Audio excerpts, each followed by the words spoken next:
Hello friends, bye Bodo info official YouTube channel da sakalama gasaibo mojangin dongo da big news benjabai latest updates hobibai nongtama थाखाय जोबोर मोजां posta बारायबाय 17,000 नि plus SSC आव गोदान साख्रि plus Assam police गोदान official notice नोंथांमोननि थाखाय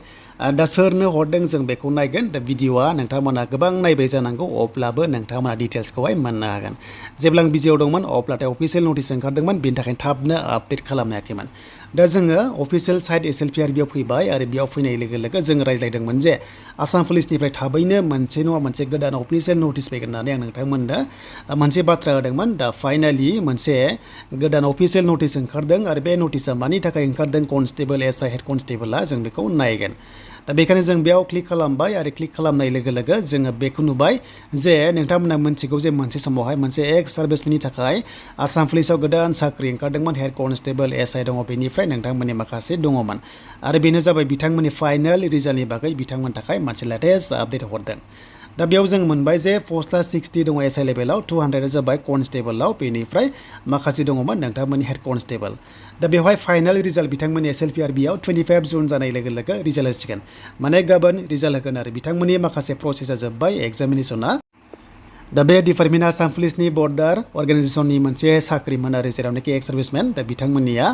होसिगोन रिजाल्टआ बेनिफ्राय जुलाइआव कनस्टेबल एबिउबि बेटेलियन आसाम पुलिस एसआई लेभेलाव मोनसे नङा मोनसे लेटेस्ट आपडेट फैगोन दा जुलाइआव जुदि दैबाना जायोबा रिलिया बन्द जागोन जुदि फिल्डआ गासैबो जुदि अके दङबा नोंथांमोना एडमिट मोननानै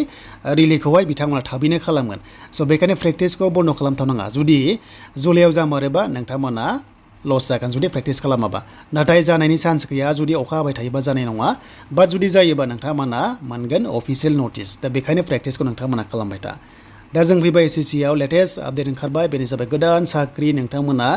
जायफ्रानोखि कम्बाइन ग्रेजुवेट लेभेलाव एग्जाम होनो नेगासिनो दंमोन दा फाइनाली दा बिनि साख्रि ओंखारबाय लास्ट डेट 25 जुलाइ बेनिफ्राय एग्जामा फार्स्ट स्टेज 1आ सेप्तेम्बर अक्ट'बराव जागोन आरो लोगोसे सेकेन्ड स्टेजआ डिसेम्बराव जागोन नोंथांमोना जानुवारियाव साख्रि मोनगोन बेनो जाबाय नोंथांमोननि कम्बाइन ग्रेजुवेट लेभेलाव दा पस्टआ बेफोरबायदि दङ नोंथांमोना बेखौहाय स्क्रिनशट खालामना लाबानो जाबाय स' बेनिफ्राय एज लिमिटआ बबेयावबा 18 दङ बहाबा 20 दङ मिनिमाम आरो एन्ड मेक्सिमाम 30 दङ बेनिफ्राय पस्ट वाइसआवहाय बैसोखौ लादों आरो बेनिफ्राय जोंनि STआ 5 बोसोर बारा मोनो स' सेलेरिया जोबोर मोजां जागोन मानोना सेन्ट्रेलनि कम्बाइन ग्रेजुवेट लेभेलाव साख्रि मोनोबा गुबुन गुबुन बेयाव होनाय डिपार्टमेन्टआव नोंथांमोना साख्रि मोनगोन जेरै नोंथांमोना SI दङ बेनिफ्राय इन्सपेक्टरबो दङ आरो लोगोसे गोबां बेवहाय अफिसार लेभेलाव दङ स' बेखायनो जायफ्रा इन्टारेस्टेड दङ नोंथांमोना एप्लाइ खालामदो मानोना पस्टआबो जोबोर बुरजा बेनो जाबाय 17,000 नि बारा दङ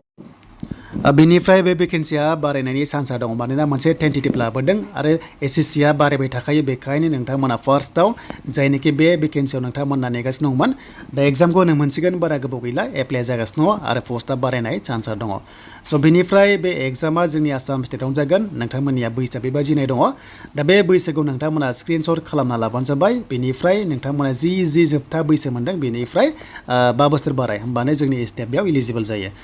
बेनिफ्राय एग्जामा जोंहा स्टेज 1 आरो स्टेज 2 दङ बे एग्जामा फार्स्टआव नोंथांमोननिया बेनो जाबाय गुवाहाटियाव जागोन स्टेज 1आनो जा एबा स्टेज 2आनो जा आरो लोगोसे तेजपुरावबो दङ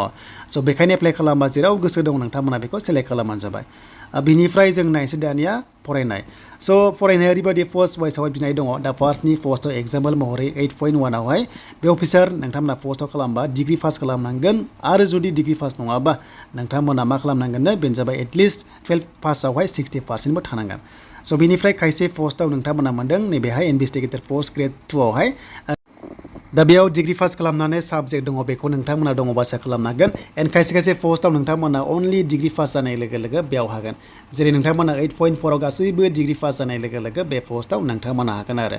दा जेराव इलिजिबल जायो बेयाव नोंथांमोना PDF फाइलखौ नायनानै एप्लाइ खालामबानो जाबाय दा बिनि एप्लाइआ सोलिगासिनो दङ बेनिफ्राय लास्ट डेट 25 जुलाइसिम दङ बेनिफ्राय नोंथांमोना गासैबो डिटेल्सखौ लानोबा डिसक्रिपसनाव लिंकआव दङ गासैबो डिटेल्सखौ लानो हागोन बेनिफ्राय एग्जाम सेन्टारा जों आसामखौ नायोबा नटिसखौ नायोबा फार्स्टआव बिधाननगर डिब्रुगड़ दङ बेनिफ्राय गुवाहाटि दङ बेनिफ्राय जरहाट दङ सिलचर तेजपुर दङ स' बे होनायाव जेराव नोंथाङा इलिजिबल जायो एबा नोंथाङा कम्फर्टेबल जायो बेयाव होबानो जाबाय एग्जाम प्रसेसा जों मिथिबाय एग्जामा खननै जागोन स्टेज 1 and 2 दङ अनलाइन एग्जाम जागोन CBT जागोन बेनिफ्राय नोंथांमोननि सिलेबास दंखायो दा बे सिलेबासखौ नोंथांमोना स्क्रिनशट खालामना लादो बेनिफ्राय मोनसे हाबानो 2 नाम्बार मोनगोन गासै नोंथांमोना कुइसन दंखायो बेनिफ्राय मार्क्स दङ 1 आवर टाइमार दङ बेनिफ्राय नोंथांमोना हिन्दी आरो इंलिसनि एग्जाम होनांगोन नेगेटिभ मार्किं दङ नोंथांमोना 0.5 मोननै रं जाबा 1 माइनास नोंनिफ्राय दाननाय जागोन बेनिफ्राय स्टेज 2 दङ बेयाव नोंथांमोननि माखासे सिलेबास दङ बेखौहाय पिडि फाइलखौ नोंथांमोना डाउनलड खालामना लादो गासैबो फल' खालामबानो जाबाय आरो बेयावबो नेगेटिभ मार्किं नोंथांमोना मोननो थांगोन दा बेबादि प्रसेसआव जायनिखि इन्टारेस्टेड दङ नोंथांमोना एसएससि कम्बाइन ग्रेजुवेट लेभेलाव मोजां पस्टआव नोंथांमोना साख्रि मोनहैगोन जुदि जायफ्रा मोजाङै स्ट्रागल खालामदों नोंथांमोना साख्रि जाहैगोन दा बेनोमोन बेनिफ्राय गोदान जुदि कनस्टेबलनि रिजाल्टआ फैथारसिगोन आरो आसाम पुलिसनि कनस्टेबलनि एडमिट फैनाय लोगो लोगो नोंथांमोना बड' जब इनफो इउटुब चेनेलावहाय मोननो हागोन